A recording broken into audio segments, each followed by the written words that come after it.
Welcome back. It is time for this week's round of Hot Topics, and joining me is comedian Ellen Acuario, and not just one, but two New Day producers, Suzie, Wiley, and Derek Haas. The CDC now says we don't have to wear masks if we're vaccinated and we're in public and in an outdoor space.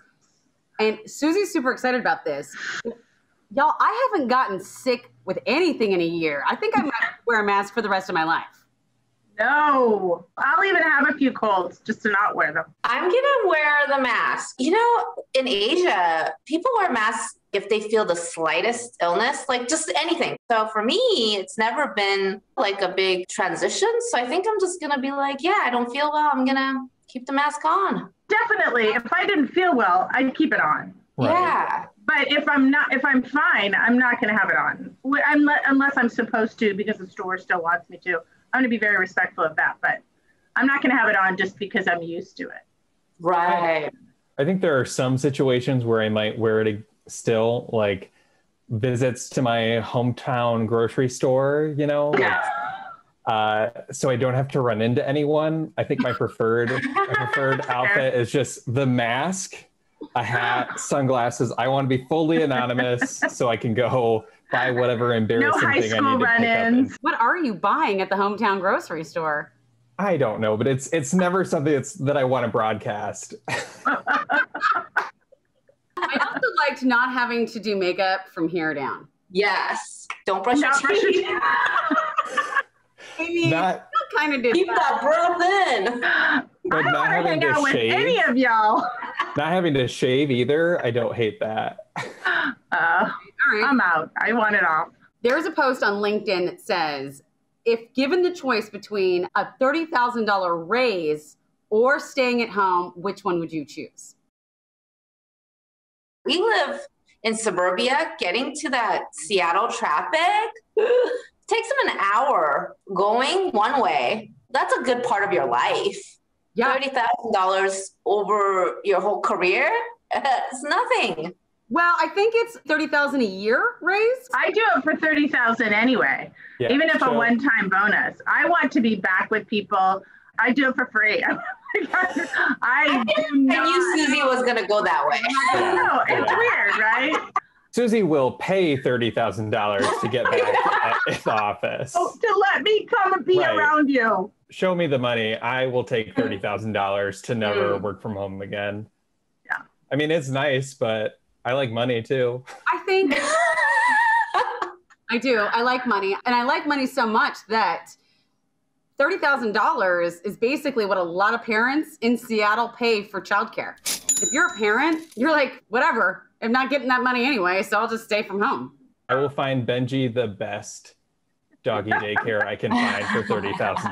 I tell you what.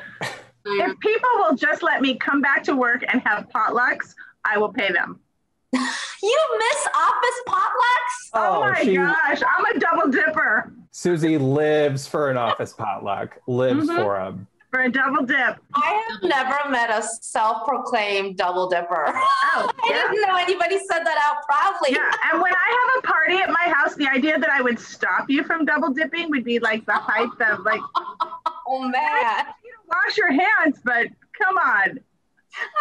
Who doesn't love a double dip? Definitely not going to go to that office potluck with Suzie, but you know, double dipping. You can be over there in the corner with your little single serving. Fine. I take the scoop and plop it down, and then I eat out of that scoop. That's fair. I got to figure it out. But no, I would love to see you at an office potluck, Suzie. We'll just have our separate bowls. Absolutely. You're gonna get fired. We're double dipping. Well, Hot Topics is back now, and this time we tackle hard issues like who deserves a tip when getting takeout, and could you take on a king cobra? Our panel with Ellen, Derek, and Suzie returns. Do you, how much, and who do you think should be tipped no matter what? Ooh, silence. I will admit there's been a few times I've forgotten to tip the takeout driver that drops the food off, and I feel terrible because you know what? That is their job. That is what they're doing. and they're making sure that I don't have to leave the house. So on top of paying the, like, what do they charge for like a $15 service charge, which, come on, Uber Eats. That's a lot. I will also pay a tip. This might surprise you, but I don't do a lot of DoorDash kind of stuff because I want to get out and see people. Here we go. Even with my mask on, I still wanted to be among people. So I never did that thing where what you kids do. Especially during the pandemic, I was always mindful of the fact that we need to tip more. I think we do. So I always did the full 20. For even takeout? though it's takeout. I know. Yeah. I know. I actually base my tip for my Uber driver on the level of good conversation. Oh. Really? Yeah, like I'll go over 20. If we had a great conversation, I'm like, I like that guy or girl. I'm gonna. Wow. Yeah. I do straight across 15. You add the delivery fee, you add your own like tip fee. It's an arm and a leg to have food that you didn't make. Like $20 extra for you to Yeah. deliver food to your door. Is that worth it?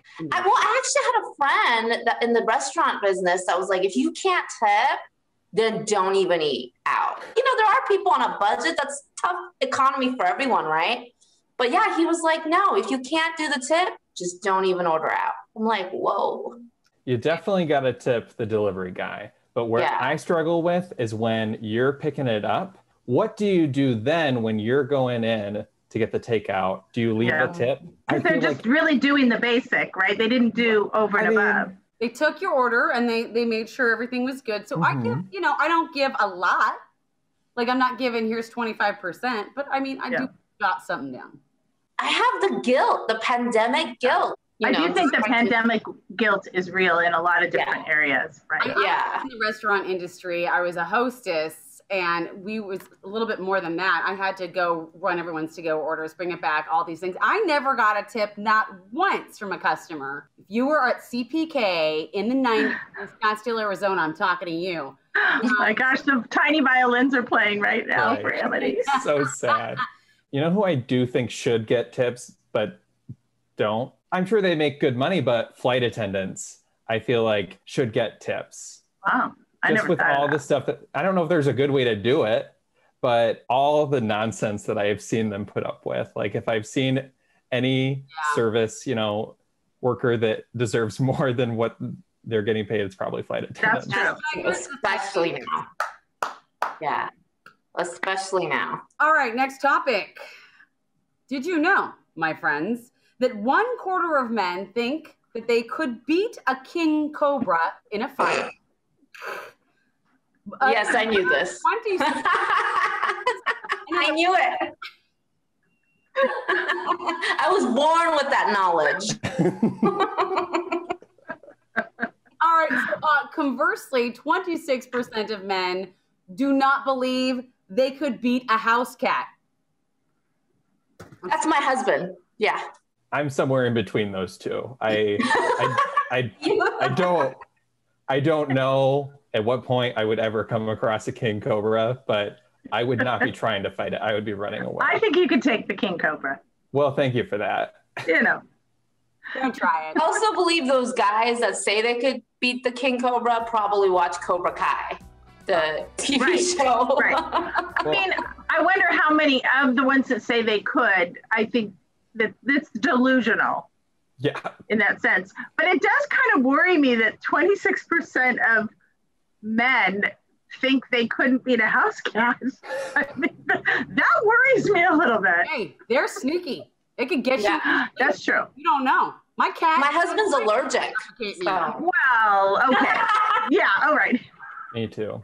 Talk about delusional. In that same article, I want to meet the 6% of men that say that they can beat a grizzly bear. Okay, those are the Who psychopaths. are these men? Yeah, psychopaths. Like natural selection right there. By the way, that reminds me of a meme or something I read about how like the bear is completely unfair because not only is it super fast, it can chase you, but it can climb trees. So you are just out of luck. So hopefully that 6% of men is following you and fighting off the bear for you as you run away. Love it. Yeah. I would have chosen the man who said, I can't beat a house cat, because that shows me you are humble. Yes. You know your truth. Yeah. You're not full of grandiose ideas. I love that. Yeah. I'm with you on that because I think half of my Italian cousins would be like, "Yeah, I could kick a cobra." And No. by the time it struck, you would have been like, "What happened?" Dead. Well, or dead. Dead.